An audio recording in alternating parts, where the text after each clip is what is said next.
Like करिए, subscribe करिए, bell icon दबाना बिल्कुल मत भूलिए।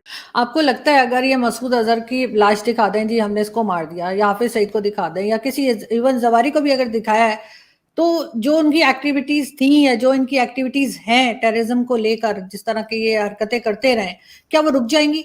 सिर्फ इनके हेड्स को अगर मार दिया जाए, ये तो बहुत तादाद में इन्होंने तब टीम बना ली होगी ना अपनी। देखिए, बात ये होती है कि फिगर से लोग जाने जाते हैं। जैसे लश्कर तैयबा में हम जानते हैं हाफिज सईद। अब किसी भी हिंदुस्तानी से पूछ लीजिए, सबको हाफिज सईद का नाम पता है। हाफिज सईद का नंबर 2 कौन है, किसी को नहीं पता। हो सकता है मुझे पता हो, आपको पता हो, क्योंकि हम लोग पढ़ते हैं इसके बारे में, लेकिन लोगों को नहीं पता है। People identify a terror outfit by its head. Al Qaeda, Osama bin Laden, Ayman al Javeri.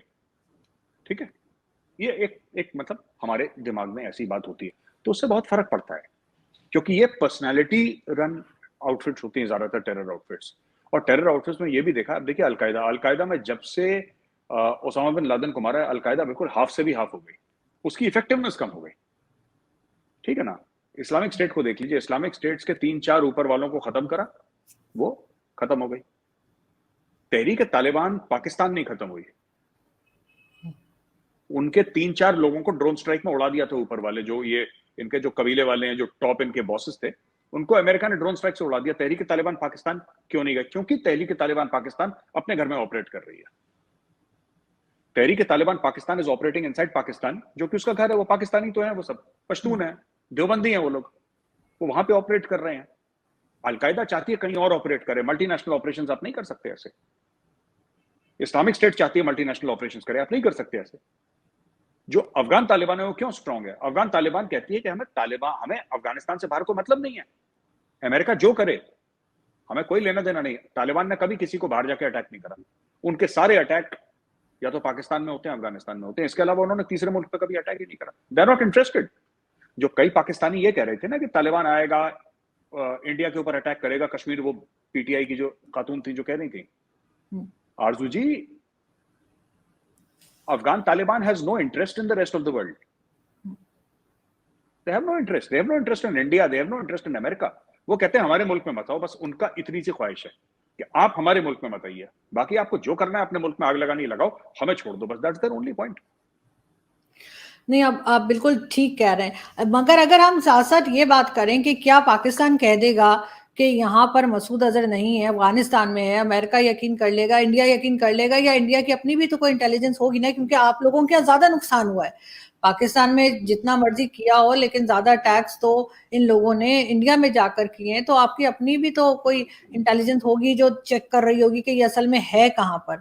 सिर्फ डायरेक्शन चेंज कर देने से पाकिस्तान के हर कोई भरोसा तो नहीं करेगा। आरजू जी, मौलाना मसूद अजहर कहीं पर भी हो, वो कनाडा में बैठा हो, उससे कोई फर्क नहीं पड़ता। वो पाकिस्तानी सिटीजन है, उसको पाकिस्तानी स्टेट ने पैदा करा है, पाकिस्तानी स्टेट ने ट्रेन करा है, पाकिस्तानी स्टेट ने फंड करा है। उसके अभी भी मदरसे चलते हैं, उसके अभी भी मसाजिद हैं, उसका अभी भी इंफ्रास्ट्रक्चर है। उससे क्या फर्क पड़ता है वो अफगानिस्तान में बैठा है? हो सकता है काबुल में बैठा हो सकता है कंधार में बैठा हो सकता है मज़ार शरीफ में बैठा हो, कहीं पर भी बैठा हो, है वो पाकिस्तानी ना, है वो पाकिस्तानी।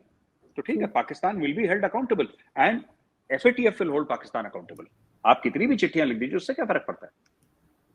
देखिए मैं आपको एक बात बताता हूं, जो पाकिस्तानी लॉजिक देते हैं ना, पाकिस्तानी स्टेट में, पाकिस्तानी कहता हूं, मेरा मतलब पाकिस्तानी स्टेट से, आवाम से नहीं है, जो पाकिस्तानी स्टेट लॉजिक देता है ना दुनिया को, ये कोई और मुल्क वैसा लॉजिक नहीं देता। ये अजीब सी बात करते हैं जिसका कोई सर पैर नहीं होता। मतलब तो इंडियंस को भी काफी टाइम इंडियंस कंफ्यूज हो जाते हैं कि यार ये बात क्या कर रहे हैं, मतलब ऐसे थोड़ा ना होता है। वो बोलेगा 2+2=17 है, बस अड़ जाएंगे उसके ऊपर कि 2+2 जो है वो 17 है। अब अड़ गए पाकिस्तानी, अब आप क्या कर लेंगे उसमें? वो अड़ जाते हैं इसमें, जबकि बाकी दुनिया कहती है यार ये बड़ी अजीब सी बात कर रहे हैं। जैसे मैं आपको बताता हूं, एक छोटा सा एग्जांपल देता हूं। पूरा जो इमरान खान वाला वाकया चल रहा है, इमरान खान ने बोला कि मेरी हुकूमत को अमेरिका ने हटा दिया क्योंकि मैंने एब्सोल्युटली नॉट बोला। यही तो इमरान खान, इसी बेस पे तो इमरान खान ने पूरे मुल्क में आग लगा रखी है। आपके लगा रखी कि नहीं लगा रखी? पूरे मुल्क में आग लगा रखी है इमरान खान ने। किसी पाकिस्तान तहरीक इंसाफ वाले ने इमरान से यह पूछा कि आप सबूत दिखाइए? अमेरिका क्यों हटाएगा इमरान खान को? अमेरिका को क्या इंटरेस्ट है आप में? क्या इंटरेस्ट है अमेरिका को इमरान खान में? इमरान खान को, आपसे मेरा मतलब है पाकिस्तान तहरीक इंसाफ, आप लोग उसको खुदा मानते हो कि दुनिया थोड़ा ना उसको खुदा मानती है। आपको लगता होगा वो हाथ उठाता है तो बारिश हो जाती है, हाथ नीचे करता है तो धूप आ जाती है, पर दुनिया को ऐसा नहीं लगता है। The world does not think of Imran Khan like this. He is a cricketer who happens to be a politician, that's it, कहानी खत्म हो गई, राइट? उसने एक बार वर्ल्ड कप जिताया तो क्या हुआ? धोनी ने तो दो वर्ल्ड कप जिताए, तीन वर्ल्ड कप जिताए, तो क्या हो गया? अब ऐसा थोड़ा ना कि हम धोनी को प्राइम मिनिस्टर बना लेंगे, लेकिन ठीक है, पाकिस्तानियों को क्रिकेट पसंद है, बना दिया उसने, ठीक है, बना दिया आप। बट एक बात बताइए ना, उसने बोला कि मुझे अमेरिकन ने हटा दिया कुर्सी से। इमरान खान कभी कोर्ट ऑफ लॉ में प्रूव कर ही नहीं सकता कि अमेरिका का इंटरफेरेंस हुआ था, पर उसने झूठ बोल दिया। उसने अपने खुद के बंदे की लिखी हुई कागज दिखा दिया, पाकिस्तानी कौम उसके पीछे चल गई। ये पूरा देखिए ना, ये पाकिस्तान में लगातार होता चला आ रहा है। आपका जो इतिहास है, आपकी जो तारीख है आरजू जी, भरी पड़ी है इन सब चीजों से, भरी पड़ी है। मैं आपको दसियों एग्जांपल अभी दे सकता हूं जहां पे लोगों से साफ झूठ बोला है कि ऐसा। आपको पता है ना, बड़ा फेमस चीज मैं टेलीविजन पर कई बार बता चुका हूं, 16 दिसंबर को जब सरेंडर हुआ था 1971 में, ढाका में सरेंडर हुआ था, उसके एक दिन पहले डॉन न्यूज ने छापा था, we are close to victory, हम जीतने वाले हैं, जीत की नहज पे, हम जीत की नहज पे खड़े हैं। जबकि 15 तारीख को सारी डिसीजन मेकिंग हो गई थी कि we are going to surrender tomorrow, कल हम पोस्ट लंच करेंगे, लंच के बाद हम जाकर सरेंडर के डॉक्यूमेंट साइन कर देंगे, जनरल अरोड़ा इधर होंगे और जनरल नियासी इधर होंगे और ये आपस में साइन कर देंगे। ये स्टोरी हो गई थी, लेकिन पाकिस्तान ने बोल दिया हम बस जीत की कगार पे खड़े हैं, बस कल जीतने वाले हैं, काफिरों की गर्दन काट देंगे। उन्होंने सब लोग वहां पे खुशियां मना रहे थे, अचानक अगले दिन। तो ऐसी दसियों चीजें जहां पे झूठ बोला गया पब्लिक से, ये मसूद अजहर का वही केस है। बिल्कुल, और मेरे ख्याल ये दुनिया को, ना सिर्फ बाकी दुनिया को बल्कि पाकिस्तानियों को भी कुछ कुछ समझ में आ रहा है। लेकिन अगर हम बात करें साथ साथ एससीओ समिट की, उसको आप किस तरह देखते हैं? वहां पे ये भी कहा जा रहा है कि क्या प्राइम मिनिस्टर शहबाज शरीफ की मुलाकात होगी प्राइम मिनिस्टर मोदी से? अगर होगी तो उससे कुछ रिजल्ट निकलेगा या बस ऐसे ही हेलो हाय करके दोनों निकल जाएंगे? अब जाहिर सी बात है कि जहां पे कैमराज होते हैं, जहां पे मीडिया होता है, वहां पे बात होगी नहीं होगी ये तो दोनों ministry of external affairs decide करेंगी। मैं पाकिस्तानी एक प्रोग्राम सुन रहा था जहां पे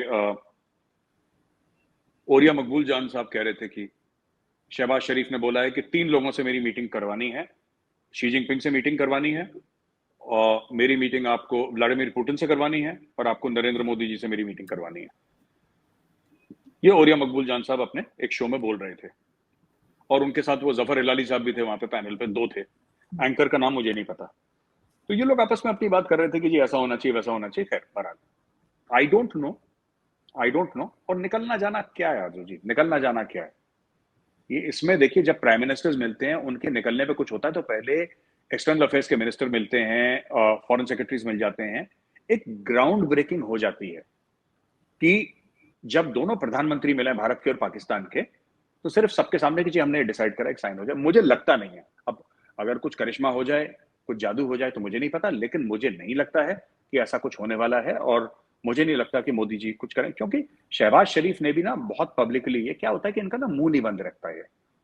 आप पता नहीं, माफ करिएगा मैं ऐसी बात करता हूँ कि आपके पता नहीं जो सियासतदान है बोलते बहुत हैं और लगातार बोलते हैं बिना सांस लिए। इमरान खान को भी ये परेशानी है, लगातार बोलता रहता है। ये शहबाज शरीफ को भी लगातार बोलने की परेशानी है।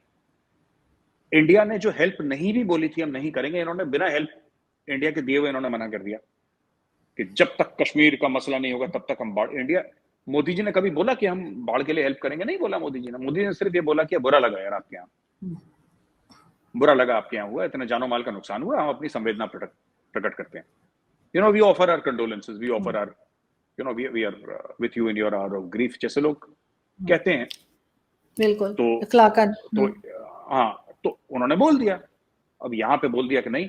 और उनका ट्वीट देखिए आप, शहबाज शरीफ का ट्वीट देखिए। शहबाज शरीफ अपने ट्वीट में क्या बोलते हैं? कहते हैं कि we will be this thing from friendly countries. भाई इंडिया तो दुश्मन है, इसका मतलब आपको इंडिया से नहीं चाहिए, आपका सीधा सीधा ये मतलब है। फ्रेंडली कंट्रीज कौन है? पाकिस्तान की फ्रेंडली कंट्री कौन है? मैं आज तक ये नहीं समझ पाया। कभी हो सकता है कभी आप अपनी शो पे फेस ऑफ पे लाएं किसी डिप्लोमेट को, कोई डिप्लोमेट हो, जफर हिलाली साहब अगर आए, बिल्कुल ठीक है, वो उर्दू भी अंग्रेजी में बोलते हैं जफर हिलाली साहब, वो जब उर्दू बोलते हैं तो लगता है अंग्रेजी बोल रहे हैं, तो फिर उनको लाएं, फिर मैं भी अंग्रेजी एक्सेंट में उर्दू बोल के उनसे बात करूंगा। नहीं, मैं डेफिनेटली उनसे बात करूंगी कि वो आपके साथ बैठे हो, जरा फिर आप उनसे पूछिए ये सारी बातें। Thank you for watching. Please don't forget to like, share and subscribe.